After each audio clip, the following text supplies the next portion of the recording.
Fala galerinha, tudo bom? Voltei para mais um episódio e hoje vamos falar de um assunto que vou confessar para vocês que eu não conhecia. Foi uma sugestão de um ouvinte, o Rafael Dornel. Ele me deu essa sugestão lá no Instagram. Eu fui conhecer a história, estudar para saber do que se trata e realmente é uma história muito legal. Espero que vocês gostem.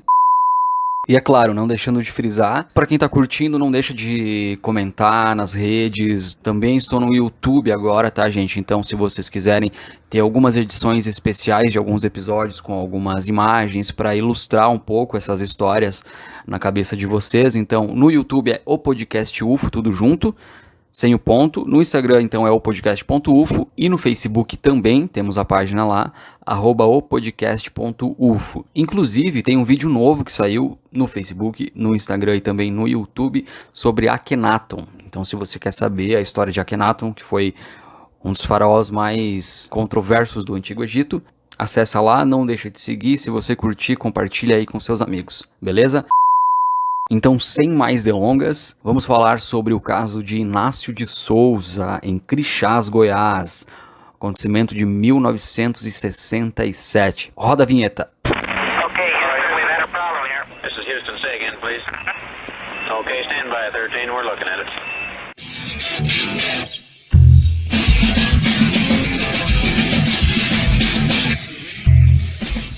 Antes de começar a história, então, do Inácio, só frisar uma informação que é muito importante para vocês entenderem esse episódio, que é sobre Crixás, né? Aquela cidade que fica em Goiás.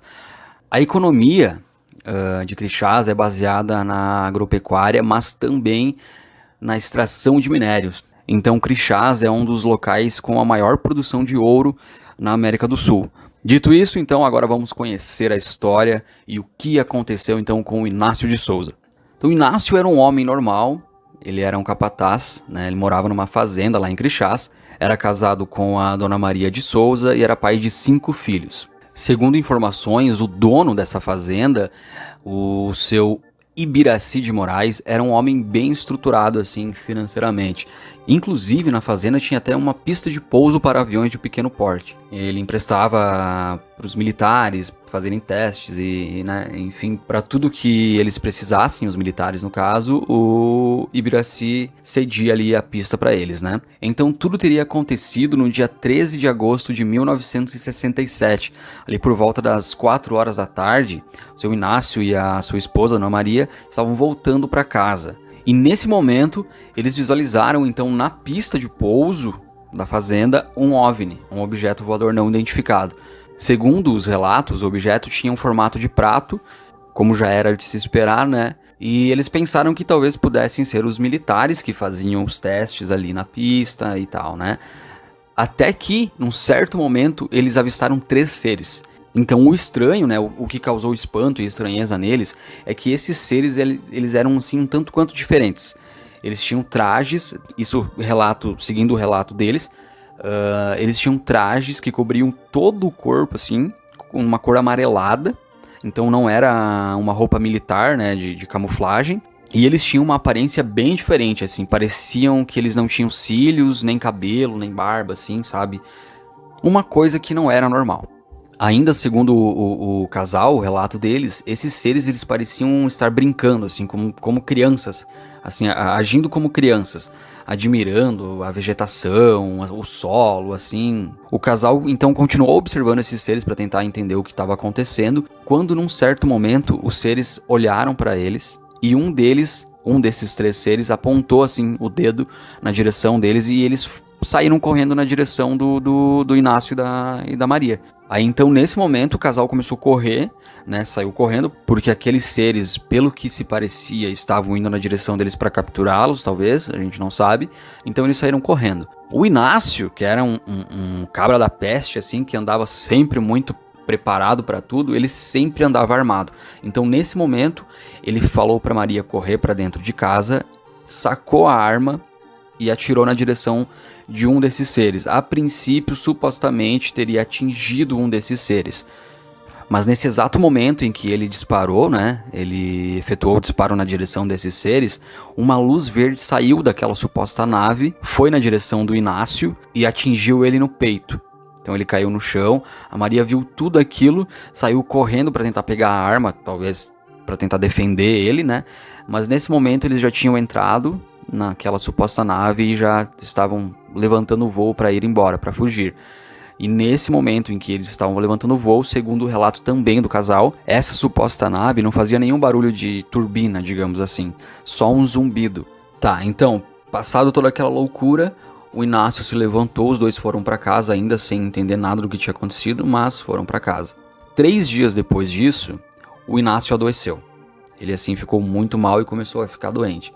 Aí então o dono da fazenda, que não sabia de nada que tinha acontecido, chegou lá na fazenda, num dia normal para ele, e a Maria foi receber ele na porta, o que causou estranheza, porque era sempre o Inácio que ia atendê-lo.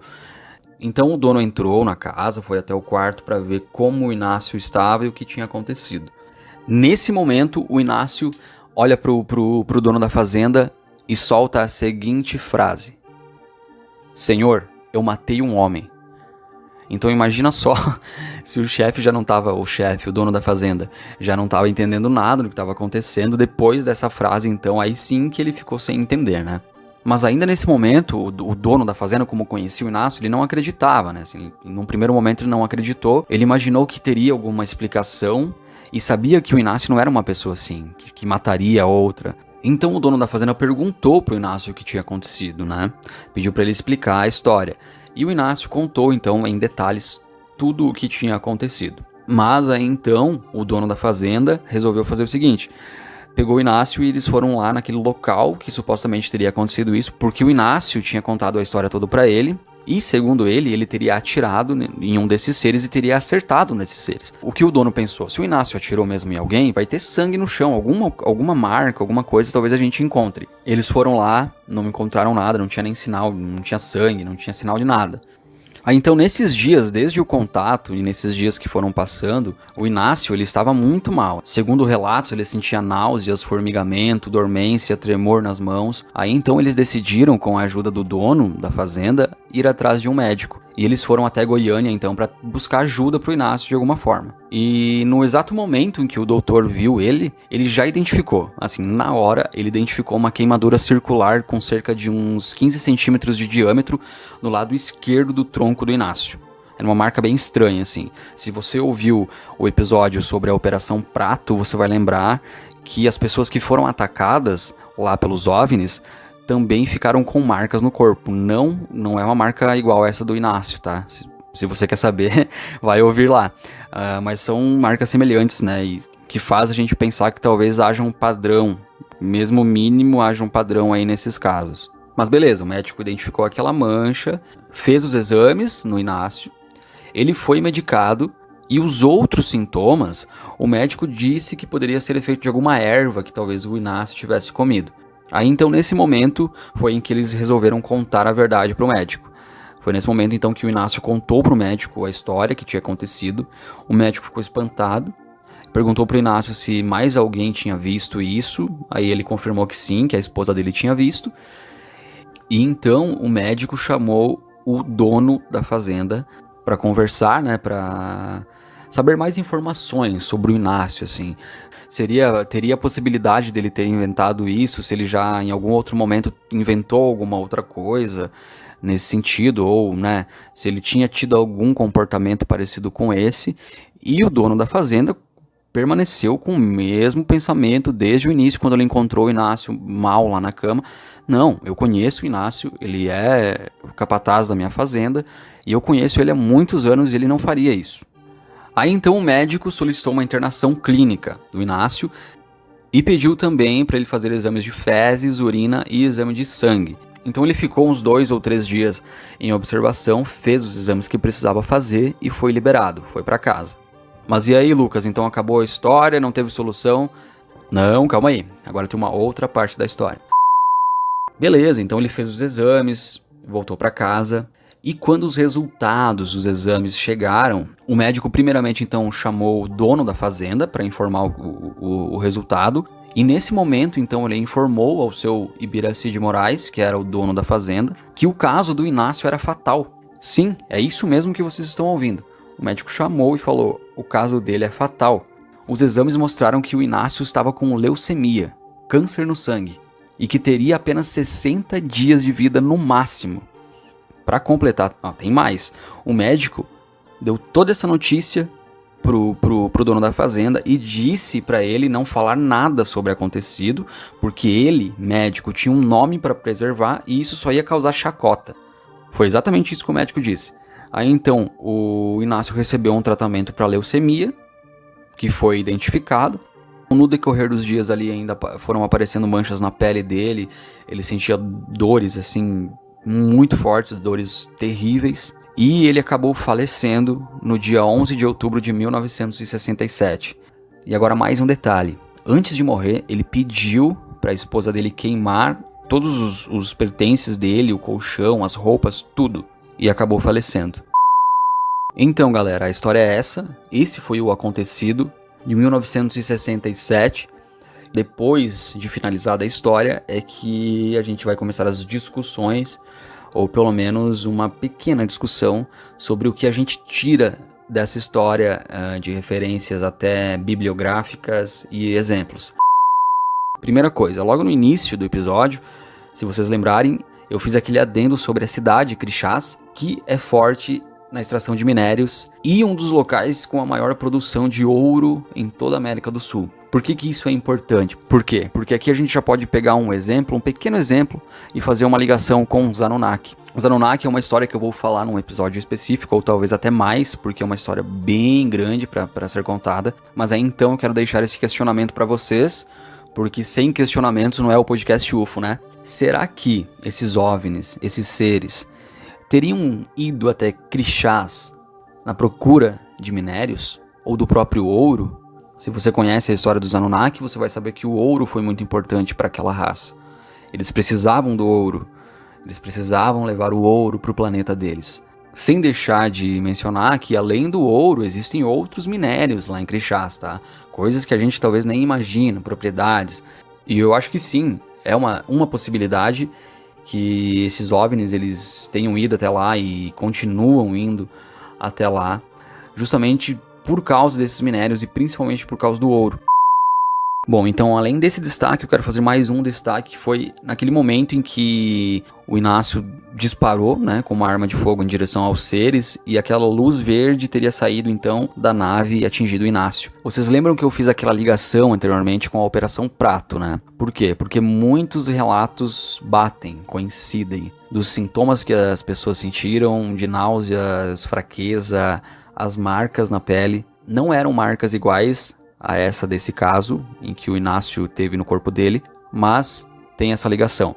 Talvez, na Operação Prato, eles, os OVNIs, ou esses seres, teriam vindo para cá para fazer um tipo de pesquisa genética. Talvez tenha sido isso. E nesse caso, do Inácio, talvez tenha sido uma forma de se defender, porque somente depois que o Inácio efetuou o disparo foi que aquela luz saiu e atingiu ele, né? Mas o destaque não é nem sobre isso. O destaque que eu quero fazer é sobre o que aconteceu depois. Então ele foi atingido por essa luz e depois ele foi diagnosticado com câncer no sangue. É claro, não tô aqui falando que essa luz fez com que ele ficasse com leucemia e morresse, tá? Não posso afirmar isso. Muitas pessoas acreditam que ele já tinha leucemia e que esse acontecimento então teria feito ele piorar de alguma forma e acabou vindo a falecer. Então eu pergunto para vocês, por que será que isso aconteceu nesse momento em que a luz saiu daquela suposta nave e atingiu ele? Será que é um tipo de energia ou até radiação, alguma coisa que a gente não conhece? Não estou afirmando isso, é só uma teoria, assim, criando aqui uma teoria na minha cabeça, coisas que são possíveis, né? Porque a gente nunca vai saber, só o Inácio, a Maria, que estavam lá no momento. Galera, é isso, a história é essa, as teorias e as conclusões também. Espero que vocês tenham gostado, porque eu vou confessar que eu gostei muito dessa história. Agradecer novamente a sugestão do ouvinte, o Rafael Dornel, é um caso muito fascinante. Antes de terminar, eu quero deixar um recado para você que talvez queira anunciar aqui no podcast UFO. Seja no Spotify, seja no Deezer, seja no Facebook, seja no YouTube, seja no Instagram, seja no Twitter. Enfim, estamos em todas as redes, tudo interligado, com diferentes conteúdos para cada rede, vídeos, textos, áudios. Muito obrigado. Não esqueçam de seguir @opodcast.ufo no Instagram, @opodcastufo no YouTube. Não deixem de compartilhar se vocês gostarem, vai me ajudar muito mesmo. Obrigado pela companhia de todos e até a próxima.